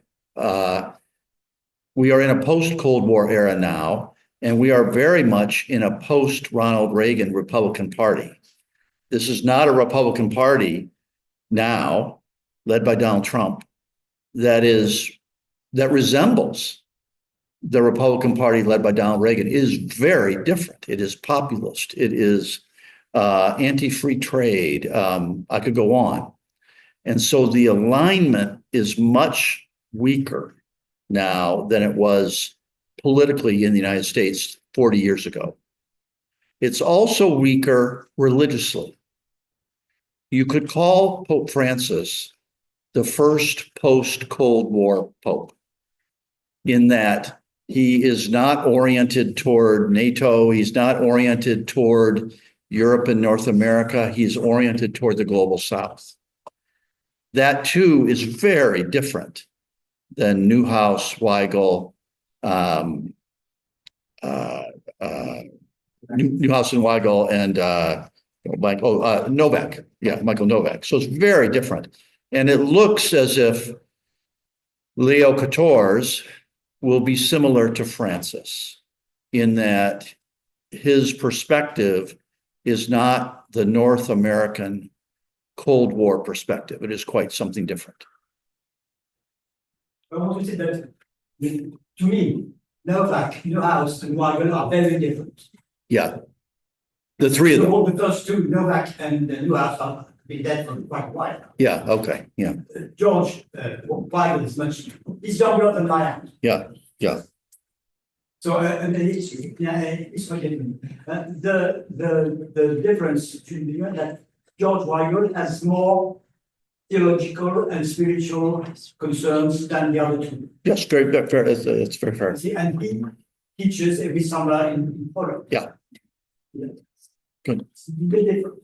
Mhm. Jean, je crois qu'il y a d'autres questions au fond de la salle. Pierre Maligo, et donc après Pierre.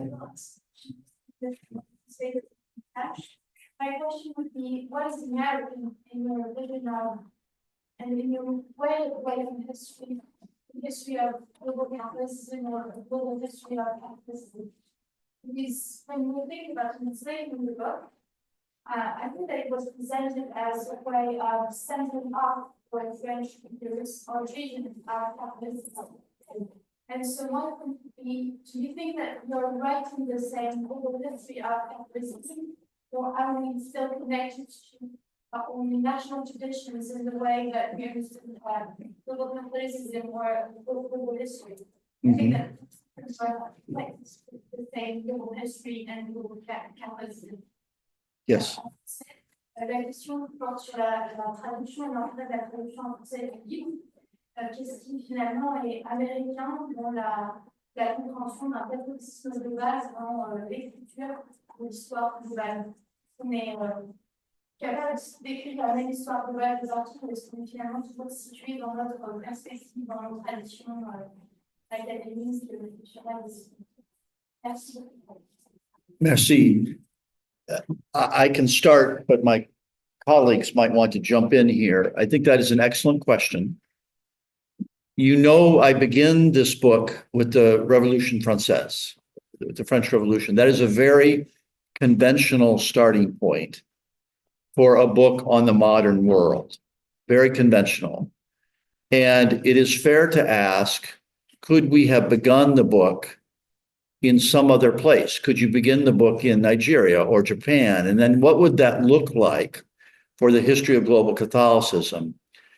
I was unable to do that. I felt like we had to write the history of Catholicism in some ways as part of the modern world, and even that conventional story. But I recognize that a truly decolonized history of Catholicism might begin somewhere else.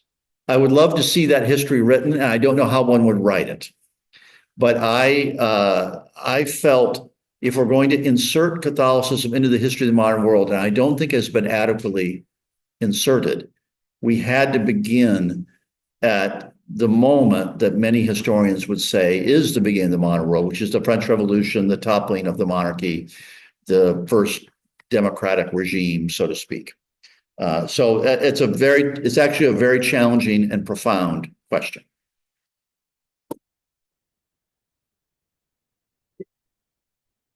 Je m'excuse, peut-être que je me trompe tout à fait, mais il y a un vis-à-vis de globalité aujourd'hui, c'est de l'Église avec la globalisation de l'islam. La question, c'est how to compare Catholicism globalized and Islam globalized. What would be the difference between the two? Between Catholicism and globalization? No, okay. Catholicism globalized, Islamic globalization. Oh, yeah. The question is comparing Catholicism globalized and Islam globalized. What a great book project that would be. And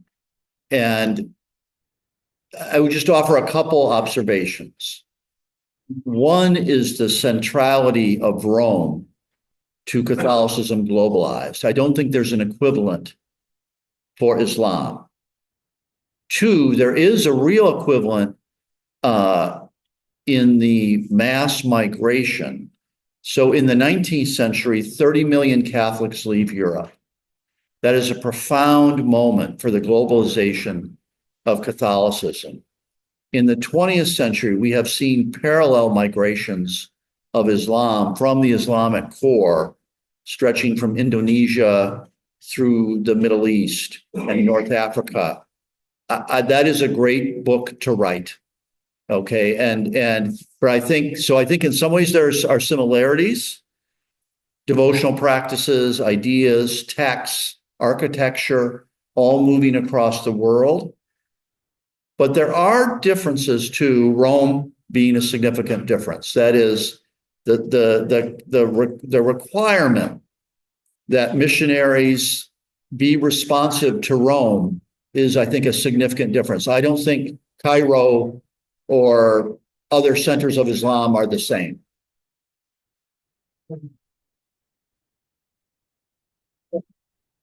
C'est une question de quelqu'un qui n'a pas complètement lu le livre, qui a simplement scruté et qui a regardé l'index. S'il me semble que s'il y a bien des gens qui ont pu transcender les réseaux nationaux, il faut bien les religieux. Je me suis posé la question de la place des religieux dans notre ouvrage. Et finalement, on a les jésuites sont hyper présents. Derrière eux, pas très loin, il y a les Dominicans. Il n'y a pas, alors je me trompe peut-être, je n'ai pas lu, je n'ai pas lu complètement en détail, et j'ai l'impression que pas une seule fois, le mot franciscain n'est prononcé. Et même quand le cardinal Arns est mentionné dans le livre, Arns, on ne dit pas qu'il est franciscain. Ça me semble dommage. De même, comment comprendre les outraiges si on ne dit pas qu'il est franciscain? Je ne peux pas comprendre. Non, tout le franciscanisme qu'il a dit. Même chose pour le pape Jean XXIII. au départ qui sont imbibés. Vous avez une présentation au départ, des pas beaucoup dans un droit un peu nombreux. Je pense qu'il y a du franciscanisme chez Jean 23 qu'il faut comprendre. Hein, et que, je ne sais pas, quand on a été dans une université jésuite, pendant tout le temps, on ne peut pas forcément toujours. Je pense que l'université de Notre-Dame, c'est l'université jésuite. Non, pas du tout. Non, je me trompe. Absolument. C'est Sainte-Croix. C'est Sainte-Croix. Tout à fait. En bref, tout ça pour dire, ça m'a gêné. Ça m'a gêné que pas une seule fois, en deux siècles, on ne mentionne les franciscains. Comment comprendre l'élection du pape François sans comprendre qu'il a demandé son nom aux cardinaux franciscains d'Amérique latine. C'est eux qui lui ont dit, je veux dire, qui lui a demandé conseil. Donc ça me paraît curieux. Alors, encore une fois, je n'ai pas lu tout le livre, mais ça me paraît curieux qu'il y ait cette absence. Alors, peut-être, vas-y. Merci. Antoine Badier from Declé de Bruyre would not let me write a book twice as big. And so I cannot include, I wish I could have included. The Franciscans are hugely interesting, the Third Order of Franciscans. And were I to write the book again, I might include more. But I had, I don't remember what French is, 140,000 words. 140,000 words. I'm not sure what the 140. Yeah, and so I could not fit in everything. It is too big an institution. So I apologize, but yes, I could not place it in there. Et sur ce point, il y a quelques lignes importantes dans l'introduction où John explique que c'est une écriture, un projet global, mais évidemment, tous les catholiques ne s'y retrouvent pas, ni même tous les mouvements d'église, ni même tous les religieux, et ça fait partie un petit peu de l'extrême difficulté de l'exercice, de proposer un tableau à la fois subtil, complexe, équilibré, mais tous les acteurs de la pièce ne sont pas convoqués. Absolument. Mais, il faut peut-être préciser que Pierre Moracchini est un grand spécialiste des franciscains. Mais nous le savons.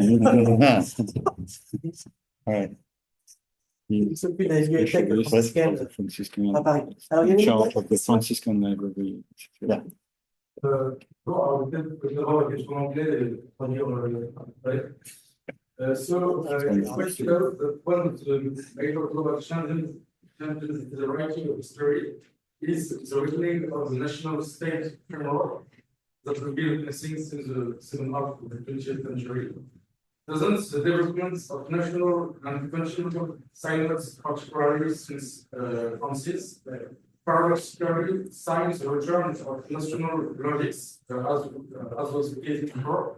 And if so, do you see contradiction or the contrary historical variance insofar as the founding logics internal at the Catholic world developed almost perfectly concomitantly with the development of the idea of the national states in the 19th century, with the symbolic date of 1870, with the definition of Papal integrity and also Italian and German unity. La traduction française, vous indiquez qu'un des grands changements mondiaux, c'est l'accomplissement de cadres d'action du siècle. Est-ce que aujourd'hui le développement des synodes nationaux et continentaux ne signifie pas paradoxalement le retour de logique nationale telle que ça a fait le cas avant? Et dans ce cas, est-ce que vous voyez une contradiction ou au contraire une cohérence historique dans la mesure où les logiques ultramontaines spécifiques au monde catholique, on peut remarquer qu'elles sont quasi parfaitement collidantes avec le développement de l'idée d'étalation au XIXe siècle, avec cette date, me semble, de 1870, qui est en même temps la définition de la faillite pontificale, le climat d'autorité du pape, et aussi la date de l'unité humaine avant l'unité allemande. I will respond, but perhaps Charles Messier will respond as well, because he mentioned nationalism in his comments. I think this is a hugely important question, the relationship between Catholicism and nationalism. And more writing needs to be done on this topic.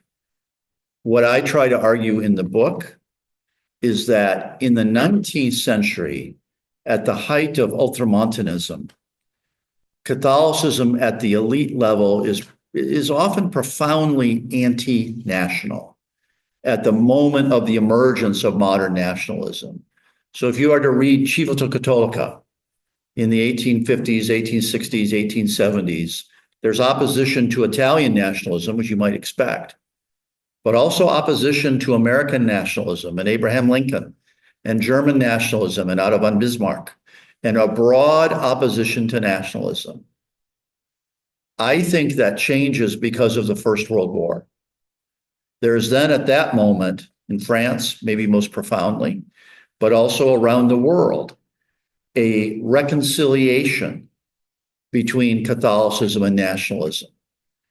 I think I said I teach at the University of Notre Dame. Next to my office is the church at the University of Notre Dame. And chiseled into the stone in 1920 of that church is a portrait of Joan of Arc, who has just recently been beatified in France in 1920 as a symbol of France, and the slogan, God, Country, Notre Dame. God, Country, Notre Dame. That moment of reconciliation between Catholicism and nationalism in World War I and immediately after. However, that reconciliation between Catholicism and nationalism, you could say, goes awry in the 1930s. It often leads to authoritarian governments, not always, but it can. And in reaction to that, the men and women who are thinking through the issues of the Second Vatican Council again become more globalist and less nationalist. The word nationalism is not in any of the documents of the Second Vatican Council, except to say it is dangerous in Gaudium et Spes. Patriotism, okay. Nationalism, worrisome. And so I think since that time, since the late 1960s, again, Catholicism has started to see itself as global and often, if not anti-national, skeptical of nationalism, skeptical of the excesses of nationalism. I think that's true of Francis, and I think true a little bit more generally, and you could write a whole history of Catholic humanitarianism. That is, non-governmental organizations and how they flourish after 1965, in part because of that impulse, I think. So that would be my capsule history of Catholicism and nationalism. Ce qui est intéressant dans le livre de John, c'est qu'il mentionne aussi ce moment d'ultramontanisme libéral. Il y a une conjugaison chez des gens comme Lacordaire ou Ozanam de l'idée que c'est la papauté qui va permettre la garantie des libertés contre l'État totalitaire et potentiellement négateur des libertés, et que cet ultramontanisme libéral a des réminiscences au cours du XXe et du XXIe siècle. L'idée que la figure du pape permet de remédier aux défaillances du nationalisme et des étroitesses des affiliations trop locales. Par rapport à la question précise de est-ce que la synodalité, le retour à l'échelle continentale et nationale chez le pape François marque un retour du catholicisme national, c'est une bonne question parce qu'on voit aussi dans le livre de John que le rapport entre national et sensibilité catholique n'est pas si évident. C'est-à-dire que réformer le catholicisme réformiste a souvent été un catholicisme national. Mais il me semble que dans l'esprit du pape François, c'est l'idée d'une subsidiarité, d'un catholicisme transnational qui accède à l'universel par la médiation du national, mais que le national n'est qu'un échelon intermédiaire de consultation, d'organisation sur toutes les questions qui relèvent de la nation, plutôt qu'un horizon en soi, et que en soi, c'est notre manière d'accéder à l'universel plutôt qu'une remise en avant du cadre national.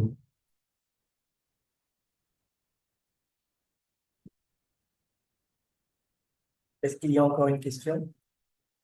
Oui. Ah, je suis là. Tout au fond. Pardon, non. Je voudrais pas. Premièrement, penser que tout simple, il y a 40 années, le régiment dans les 50 a évoqué le christianisme en diaspora. Question is that diaspora. Diaspora. Non, mais je vais. In the middle of the 50s, Cameron talked about Christianity and the diaspora with Christianity. You know, churches and minority in the society of the Christianity. Wow.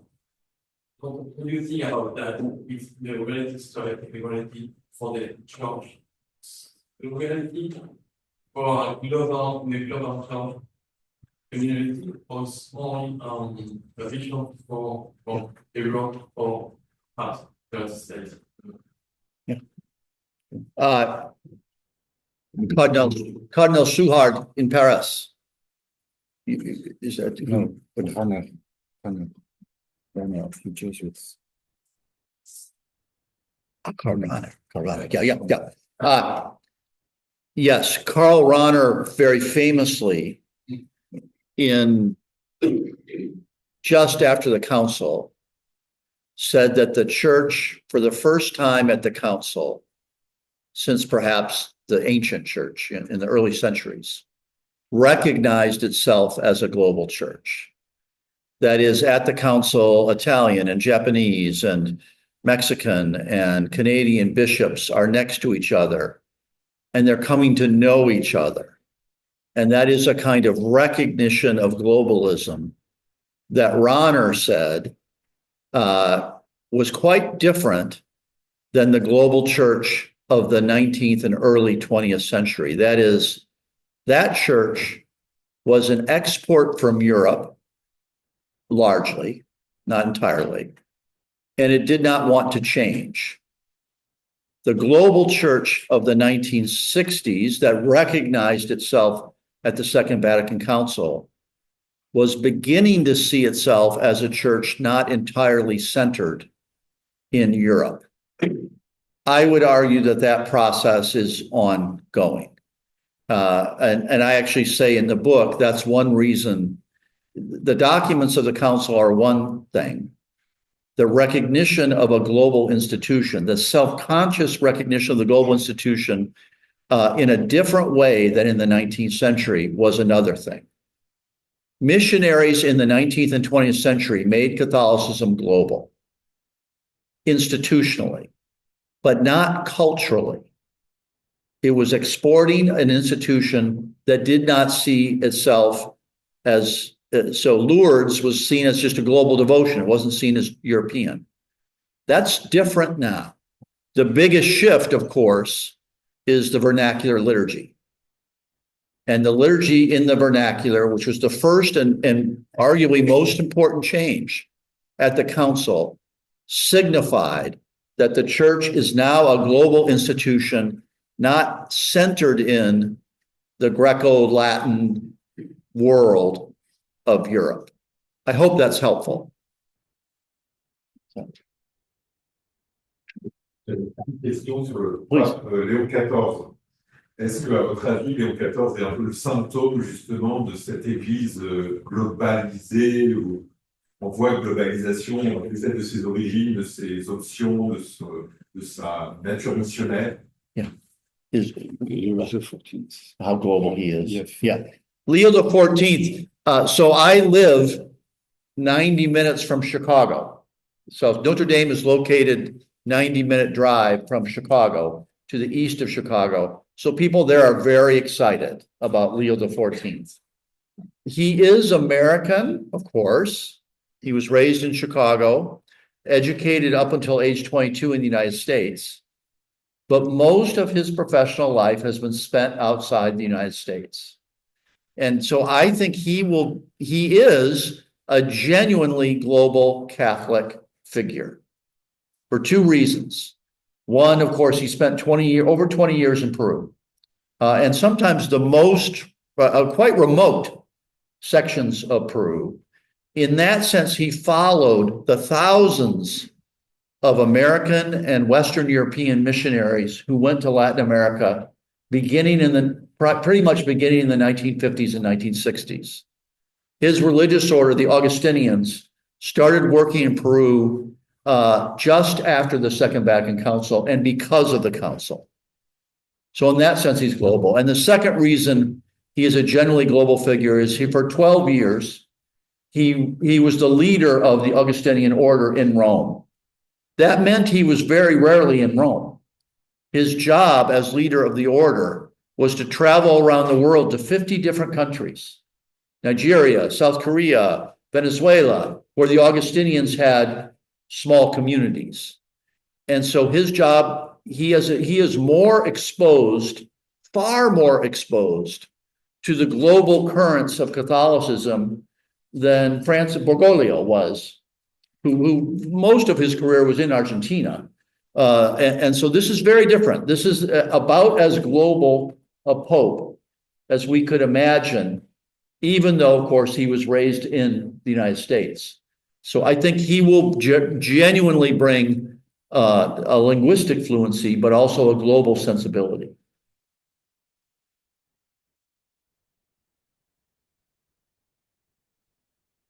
A very short remark.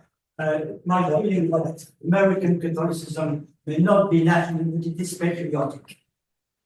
Correct, I agree. It's the symbol. What's striking would be in going to the United States and going to church. If you can See a flag. that you see that the Star Spangled Banner Yeah. on one side and the yellow and white of the Holy See on the other. I think it is also striking that the church did really a wonderful job for the assimilation of immigrants. And it is very famous that when they opened the new parish, they built the school first. Yes. That the children could learn the language and then become integrated and even assimilated. That is correct. Et en ce sens-là, c'est aussi une autre dimension de la globalisation du catholicisme à travers le pape Léon XIV. Un grand-père était italien, une grand-mère française, un autre grand-père né à Haïti, mais d'origine franco-espagnole, et une grand-mère, sauf erreur de ma part, née en Louisiane, d'une descendance franco-espagnole. On est là dans un creuset catholique américain assez original, en vérité, parce qu'il n'y a pas d'Irlandais, il n'y a pas d'Italiens. Ouais, mais c'est pas les Italiens, c'est pas les Irlandais qui sont les bataillons quand même du catholicisme états-unien.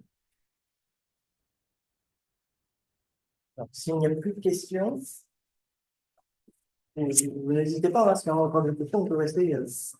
S'il n'y a plus de questions, eh bien merci à nos différents intervenants.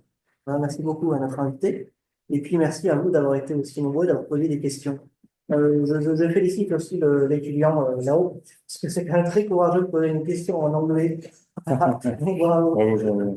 Voilà, une bonne soirée à tous. Donc, peut-être à l'année prochaine. Enfin, en tout cas, j'espère. Merci.